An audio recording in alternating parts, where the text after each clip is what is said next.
Hey everyone, what is going on? And guess what? The Crypto Boys are back with another awesome video today. We are going to talk everything about what's going on with Bitcoin and what's going to happen in the near future. We're making this video slightly based off an Alex Becker video. We have hit or miss views on Alex Becker. Of course, he's kind of an a-hole. He calls out other people, sometimes pump and dumper, other things like that. But he brings up a lot of good points and we have to discuss about them. So whatever your thoughts are on Alex Becker, that's fine. We really don't care. Go watch his video. We'll put it in the description below, but we've really already been discussing this points, as probably most of you have too, especially if you're still paying attention during this bear market. So if we have anything that you guys like, go ahead and throw it in the comments below as well, and we'll get back to you.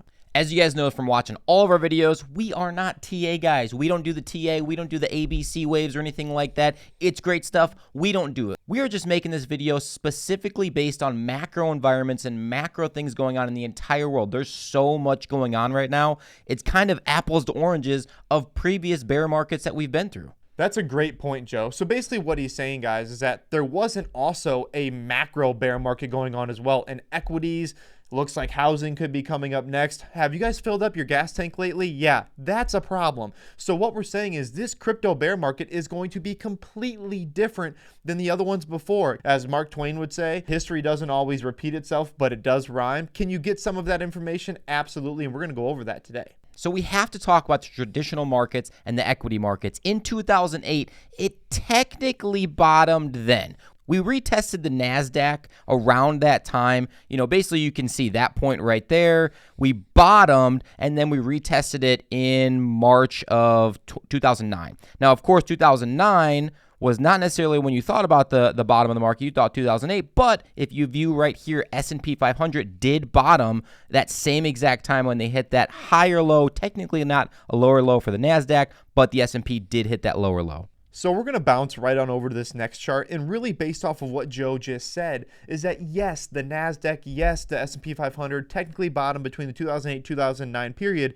Here is the interesting part, people. This is what you need to pay attention to, is that if we drop all the way down here to 2004, this is really when the interest rates started to go up. This chart right here is showing what the Fed is doing with interest rates. So clearly it's going from about 1% or under 1% in 2005, 2006, 2007. It's hitting its peak at about 5.3%. And then 2007 to 2008 to 2009, they drop like a rock down to under 1%, very close to zero.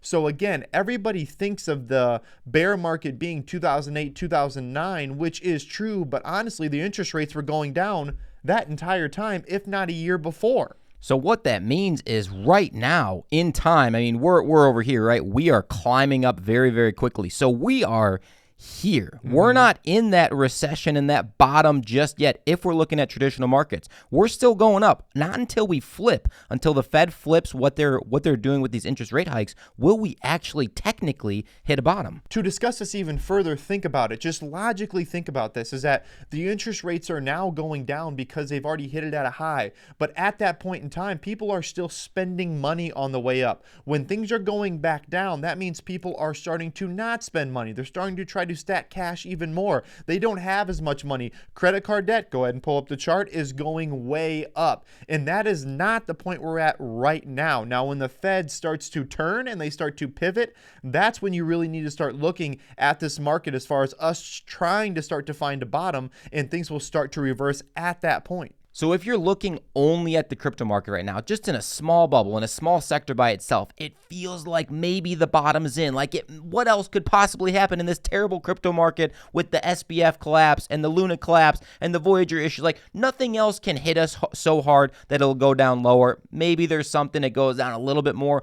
But if you're looking at the big picture, all of the traditional finances, there's still a lot of room to go down, meaning it's going to pull crypto down with it. And again, we're not even trying to act like we're experts on this. We're not trying to act like we're your cousin who's an actual financial advisor, who's the smartest person in the world, probably knows a lot more than the Crypto Boys. But if you can easily look at a chart and if you can infer where we're going, that's going to help you, especially in this crypto market, because guess what? Nobody really knows exactly what the crypto market's going to do. We have no idea. Alex Becker has no idea, and guess what? Your crazy cousin, Uncle Donnie, he's got no clue either. Well, and that brings up a good point, Colin, is that in 2020, over 70% of all of the US dollars were printed. I mean, that's just so much cash that the Fed has to get back in some way, shape, or form so that not everybody and their brother has a bunch of extra cash laying around spending on stupid stuff. And when that finally hits the bottom and the interest rates are down extremely low, under 2%, maybe even under 1% again, and people have the time and the means to start stacking cash, that is when you're going to see the official reversal. That's when you're going to see this S&P 500 take off, probably then the crypto markets take off, and that's when you're really going to see Bitcoin absolutely rip. So as you can see from this chart, unfortunately, bro, crypto and the traditional stock markets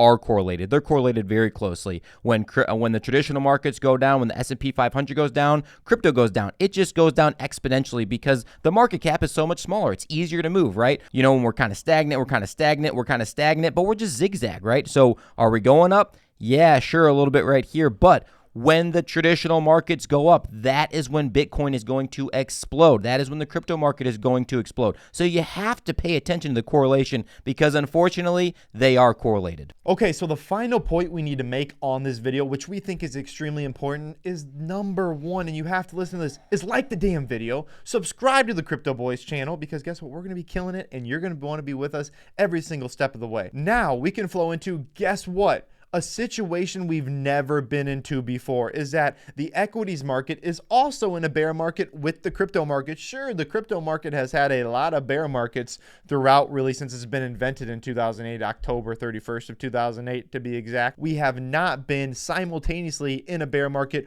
with the equities market and the crypto market. We've been previously propped up by a bull market with the S&P 500 or the NASDAQ and a bear market in crypto. We've never been that double negative, right? So who knows? We don't know. The Crypto Boys don't know. Your uncle doesn't know. Nobody knows what is going to happen to crypto in the future. But if you pay attention to these indicators that we talk about every single week with our videos, you're probably going to be extremely successful with what you do. As you guys know very well, Joe and I are not the conspiracy theorists over here. However, we do have a little bit of conspiracy theory on our minds today. Now, if you guys look at this article, basically what happened was Bitcoin was made on, or the white paper was released on October 31st of 2008. Cool. Released on January 3rd of 2009. Now, that correlates very well with the bottom of the market and the crash that happened in 2008 and 2009 and the reversal started.